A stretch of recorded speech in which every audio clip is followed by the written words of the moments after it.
सुन्नत सुन्नत करते हैं। अरे भैया सुन्नत है तो पैदाइशी कटमुल्ले पैदा क्यों ना हुए तुम हैं? यहाँ आ गए तो तुम सरकमसाइज कराते हो, बच्चा पैदा होने के बाद तो कटवाते हो। बेवकूफ आदमी, अगर तुम इतने ही ऊपर से आए हो तो फिर नीचे क्यों कटवाते हो? ऊपर से कटा हुआ लेकर आओ। Assalamu alaikum. My name is Seman Nair. So I belong from a Hindu family. I want to make a question to you, sir.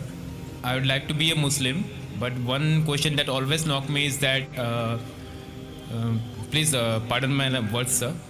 Actually, when you say that the world and the universe has been created by Allah, then why don't He give birth in a human foeticide with giving a khatna directly in the womb? And the second is that doing khatna is necessary for being a Muslim. Please, I hope that I'll be satisfied by your answer. भाई ने सवाल किया कि अगर खतना करना ज़रूरी है तो जब पैदा इंसान होता है उसी वक्त क्यों नहीं खतने के साथ पैदा होता है? अच्छा सवाल है। और खतना करना क्या ज़रूरी है, ये सवाल पहले पूछा गया था। भाई साहब, अल्लाह सुब्हानहू व तआला अगर चाहता था तो उसके लिए आसान था कि जब बच्चा पैदा होता है लड़का तो उसका प्रेप्यूज खतने के साथ पैदा हो सकता था। लेकिन अल्लाह सुब्हानहू व तआला, क्योंकि अल्लाह के रसूल ने फरमाया कि बच्चा पैदा होने के पहले ये prepuce, this prepuce acts as a protection. So medically जब बच्चा पैदा होता है this prepuce acts as a protection, तो मेडिकली अच्छा है, पॉइंट नंबर 1। लेकिन पैदा होने के बाद इस प्रेप्यूज को काटना, खतना करने के कई फायदे हैं। और इससे ये पता चलता है जब एक लड़का या आदमी की खतना होती है उसके बहुत कम चांसेस है to have cancer of the penis. Penis के कैंसर होने के चांसेस बहुत कम हैं। आज की साइंस ये कहती है कि अगर खतना नहीं होगा तो कई बीमारियां पीनस की हो सकती है। They can B inflammation of the पीनस, कई बीमारियां हो सकती।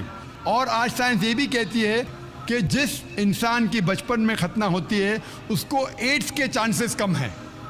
लेकिन अल्लाह सुब्हानहू व तआला ने क्यों इंसान को जब पैदा हुआ लड़का तो खतने के साथ क्यों नहीं पैदा किया? पॉइंट नंबर 1 मैंने कहा कि मेडिकली इट प्रोटेक्ट्स, तो प्रोटेक्शन नहीं रहेगा। और दूसरा, ये अल्लाह के रसूल की सुन्नत है। उनने कहा कि लड़के की खतना होना चाहिए। अल्लाह ताला देखना चाहता है कि आप उसके पैगाम पे अमल करते हैं क्या नहीं, उसके पैगाम पे अमल करते हैं क्या नहीं। मिसाल के तौर पे कई चीज़ अल्लाह ने बनाई। जहर, आप पूछेंगे कि जहर पीना हराम है, तो अल्लाह ने जहर क्यों बनाई?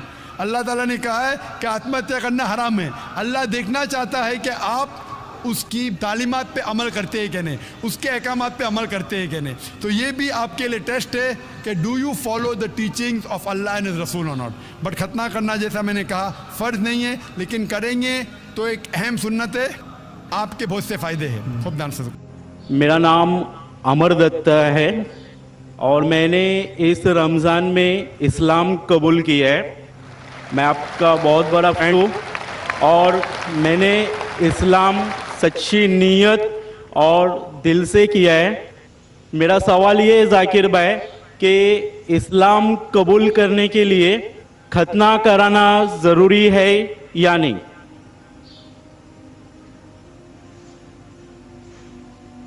भाई साहब माशाअल्लाह, इस रमज़ान में अल्लाह ने हिदायत दी उन्हें और अमन का मज़हब कबूल फरमाया। मैं दुआ करता हूँ अल्लाह सुब्हानहू व तआला से कि आपकी इंशाअल्लाह जद्दोजहद को कबूल फरमाएँ, इस दुनिया और आखिरत में भी इंशाअल्लाह आप सफलता पाएंगे। आपका सवाल था कि जब गैर मुस्लिम बनता है, इस्लाम कबूल करता है, तो खतना करना ज़रूरी है कि नहीं? खतना करना जब एक इंसान मुसलमान बनता है तो फ़र्ज़ नहीं है लेकिन सुन्नत मौक़दा है। फ़र्ज़ नहीं है लेकिन सुन्नत मौक़दा है, यानी बहुत अहम सुन्नत है। It is recommended. क्यों? क्योंकि कई वजह है। आप शायद जानते हैं कि साइंस तरक्की करने के बाद साइंस आज ये कहती है कि जब एक बच्चा पैदा होता है, पैदा होने के बाद अगर उसकी खतना होती है तो उसे बहुत कम चांसेस है carcinoma of the penis, cancer of the penis होने के बहुत कम चांसेस है। इसी तरीके से कई बीमारियां हैं जो खतना करने के वजह से ये बीमारी उस लड़के को, उस आदमी को हो नहीं सकती। मिसाल के तौर पे there is the prepuce which is there, उसके वजह से वो जिप में अटक सकता है, they can be problem with it. Furthermore आज की रिसर्च ये भी कहती है कि जो शख्स खतना कर चुका है उसको एड्स के चांसेस और कम हैं। ऐसे कई रिसर्चेस है, आप अगर मेरा कैसेट सुनेंगे साइंस के बारे में, इसमें और डिटेल से कहा हूँ कि क्यों खतना करने को कहा गया इस्लाम में। तो मोहम्मद सल्लल्लाहु अलैहि वसल्लम की सुन्नत है, खतना करना चाहिए, बहुत अहम सुन्नत है, करे तो बहुत अच्छा है, लेकिन इस्लाम में फर्ज नहीं है। Hope that answers the question. Dr. Zakir Naik, congratulations and best of luck for starting Peace TV. I request all the audience to give him a big clap.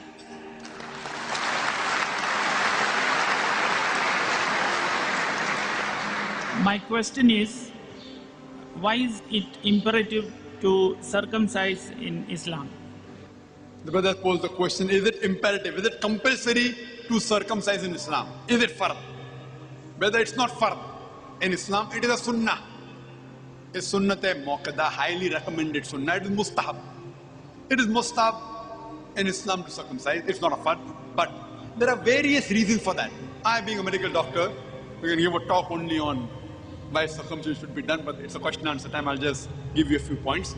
Today, science tells us that if a man is circumcised, he has less chances of having carcinoma of the penis, of having cancer of the penis. Less chances, negligible chances. If you're not circumcised, there are chances. There are various diseases which can be prevented if a man is circumcised. In circumcision, we cut the prepuce, the foreskin of the organ, of the penis.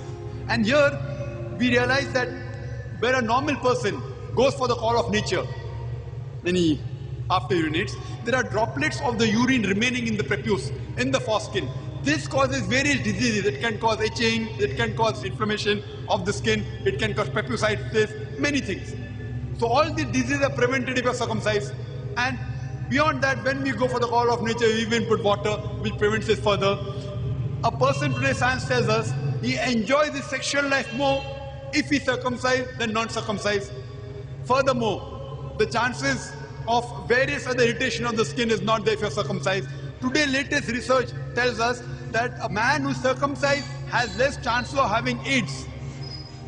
The virus of AIDS can spread faster if you're not circumcised. There are various lists of diseases which are prevented. That's the reason today in America, more than 50% of the boys, after they're born, they're circumcised. They're Muslim. Even the Christians in America, the doctor asks the parents, do you want your son to be circumcised? And more than 50% of them are circumcised. Not